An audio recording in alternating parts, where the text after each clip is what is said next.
Good morning, good afternoon, good evening, or as we like to say here at Shady Acres Woodshop, howdy. What do you think of that? Just imagine you walked out to your wood pile to get some wood for the fireplace or the wood stove, and you found this. Would you burn it or would you turn it?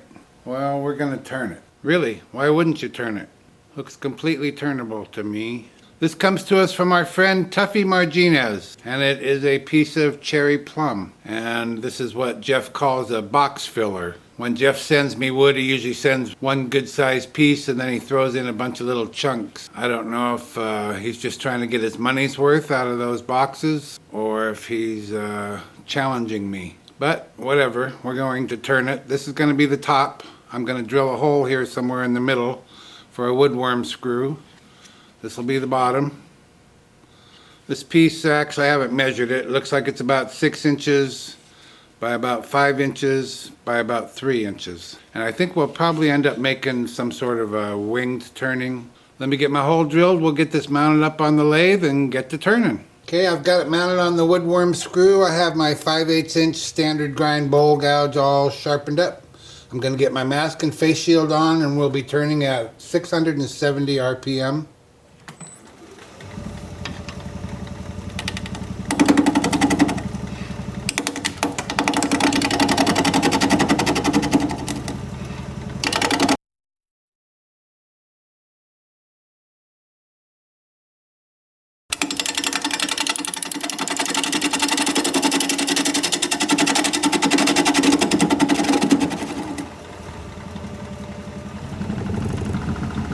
Then speed up to about 850.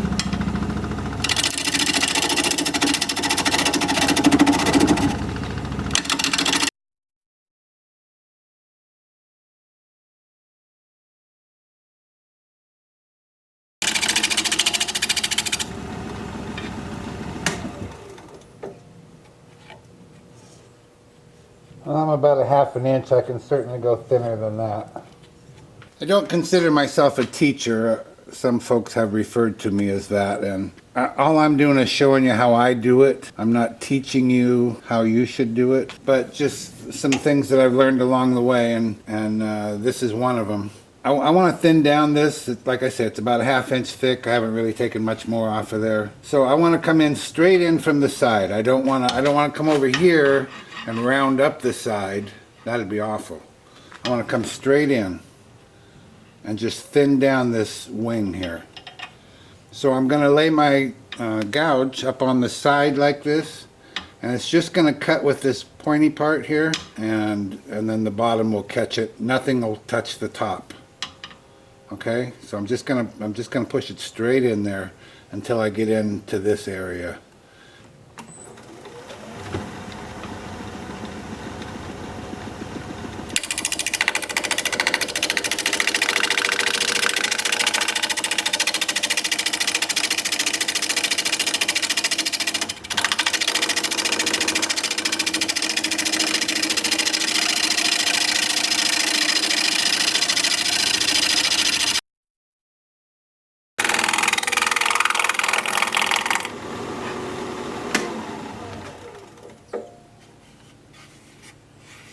Nice.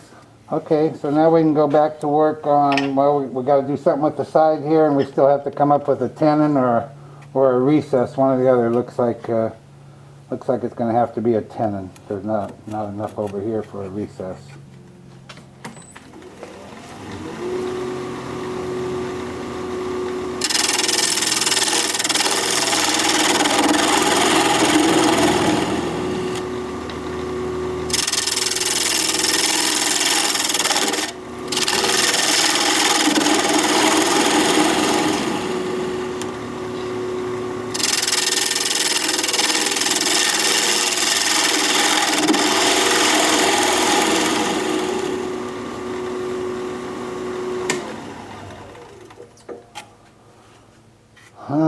Not really quite enough there for a tenon either, is there? Looks like I can get about 2/3, maybe 3/4 of one. Let me mark out for it and see what it shows me. So I brought up my tailstock for 2 reasons. One, it allows me to make a center hole there for when I want to remove this tenon later when we're all done. And 2, because it's an easy way for me to just lay my pencil along here along the live center and mark out for that tenon. There's not a lot of tenon there, is there? I definitely am not teaching you how to go with a partial tenon, although that's probably what I'm going to have to do. I've got it all the way around there until we get to here, so I've got almost 3/4 of a tenon, and I personally feel pretty good about that. I don't feel great about it, but I feel good enough to go with it. So now we have something to work up to. That also means that I'm only have 3/4 of a base for this to set on. It's not going to set on anything over here, but it'll work out. It'll set stable. You'll see. I'm going to switch to a 3/8 inch standard grind bowl gouge, and I'm going to just cut away some material. This will be the edge that it sets on, the base that it sets on. I'm just going to cut away some material between that and my tenon.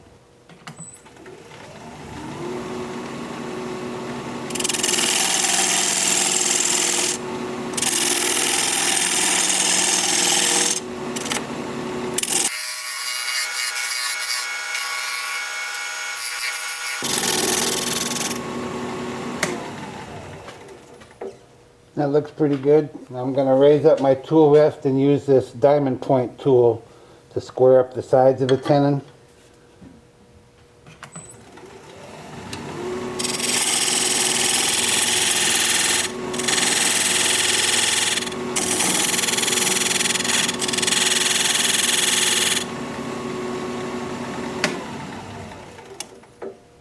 And that looks good.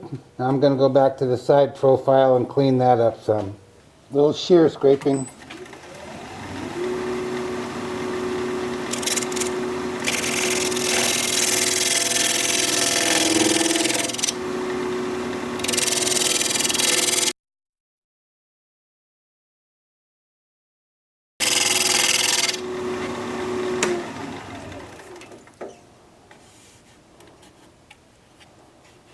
Time for sanding. I'm going to start the sanding with my Sandoflex. I'm going to sand all of these rough edges and this area here with 180 grit. Then I'm going to switch to my 2-inch sanding disc with 80 grit and sand all of the turned parts. Well, you know what? It doesn't really need 80 grit. I'll switch to 150 grit. And I'll show you how that's going to work as soon as I get my mask on.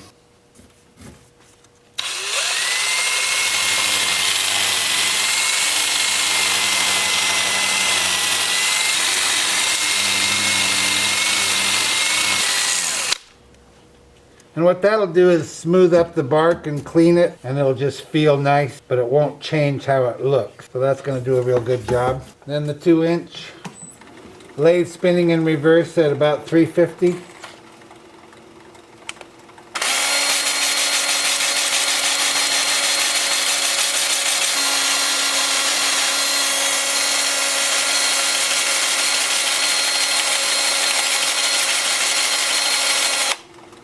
And that doesn't look like that's going to cause any problems. I'll bring you back in a few minutes when it's time to put some finish on here. I'm not sure what we're going to go with, but we'll find out in a minute. I decided on the Howard Feed and Wax for this piece. And look at what it can do. Look at that. Beautiful, beautiful grain. Now the rest of this I'm going to have to do with a brush. I can't get my rag into all these places. So I'll just take this little acid brush, and I have some of the Feed and Wax in a can here, and I'll just brush it in there. And then after this sets up and I come back out here to buff it up, I will blow it all out of here with compressed air. And then I will take a toothbrush, nice clean toothbrush, and buff all of these little areas in here. All the bark and whatnot. So it's going to look really great. It already does. I am a little concerned about this kind of deepish natural void here, because that's going to limit what we can do with the size of the bowl for the inside. We're going to have to keep it minimal, or we're going to come out the side, one or the other. And coming out the side isn't always a bad thing, but I like to avoid it if possible generally. So we'll just see how it goes. I won't make you watch all this. This is what I'm going to be doing for a few minutes. And then I'll buff it up and I'll bring you back when it's time to start working on the inside. Beautiful wood, huh? See you in a bit. Well, I have to admit I'm a little bit disappointed, even though I pointed out to you that you can't see it, but right here there's that natural void. It comes way in here. As I look down at it here, my bowl size could only be about the size of this ring from my chuck jaws to avoid going out the side, and that's a pretty small bowl. So we're probably going to go out the side some. Probably going to have a hole in the side here. I'll mess around, I'll take it easy, we'll sneak up on it, I'll work in the middle and work my way out until I can kind of see it as it's about to happen and see if we can stop it in time or if we're just going to have a hole. I just don't know. I can tell you I love the finish on the outside, it looks great. Let me get my mask and face shield on. We're going to be turning at about 1,000 RPM.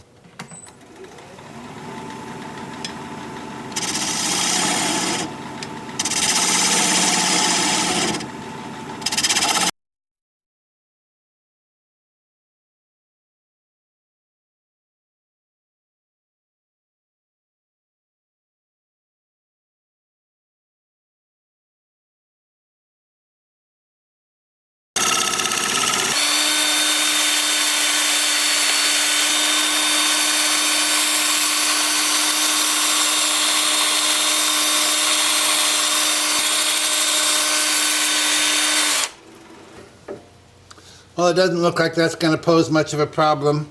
I'm starting at 80 grit. I'll work up through 400 grit, and I'll bring you back when it's time to put some finish on the inside. See you in a bit. I wish you could feel this piece. It's so smooth. I'm sure it doesn't look like it,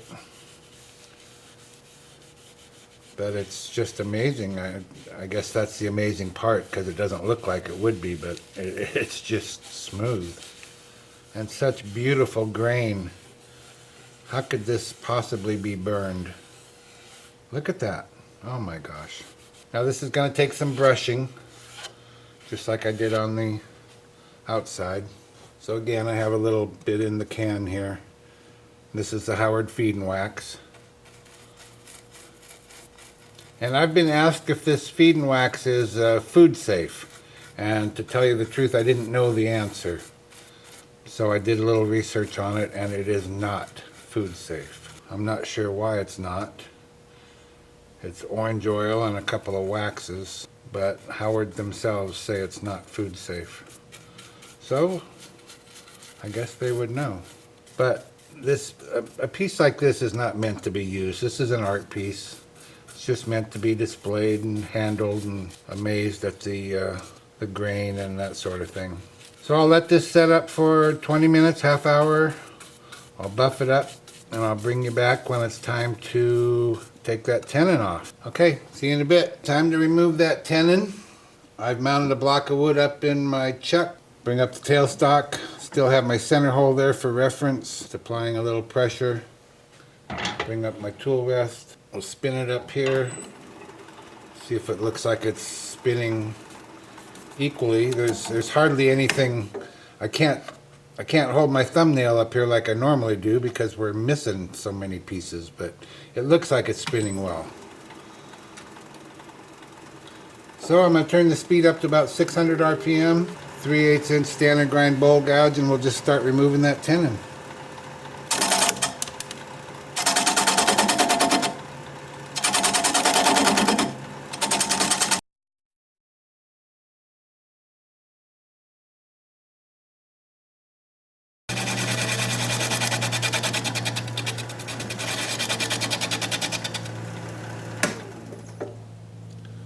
Trying to smooth that out as much as possible to make sanding easier. Looks pretty good. Now I'm going to take a 3/8 inch swept back bowl gouge. I'm also going to move in a little closer and a little higher with my tool rest. And I'm going to turn the speed down to about 400 RPM. Just keep working it away.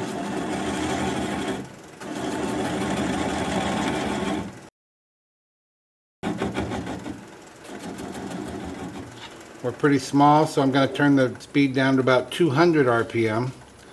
I'm going to put the bevel of the gouge against the bottom of the bowl. Right hand on the gouge, left hand on the switch. Pressure towards the headstock. And when the little nub stops turning, we'll know we're through.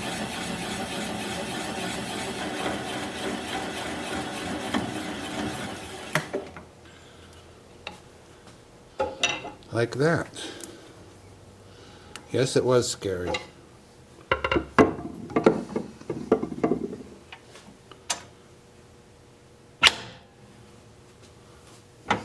And I'll just take it over here to the workbench, sand this up, sign it, get it finished, and I'll be right back. Here it is, one Cherry Plum firewood bowl in the books. I think it's gorgeous myself. To think this could have wound up as ashes in your fireplace or wood stove. It's 7 inches by 5 inches by 2 inches. And there's the bottom all finished up. It's artwork. Won't hold soup, guaranteed. But it's pretty, don't you think? I mean, look at that grain, my gosh. What more could you want? Thank you, Tuffy Marginez, for sending this along for all to enjoy. If you like this video, thumbs up please, I'd sure appreciate it. If you're a subscriber, thank you very kindly, I truly appreciate that. If you're not a subscriber, you might consider becoming one. I put out regular videos, about one a week, and I'd like to keep in touch. Your comments are always welcome and I read all of them. So for now, this is Phil, Shady Acres Woodshop, signing off.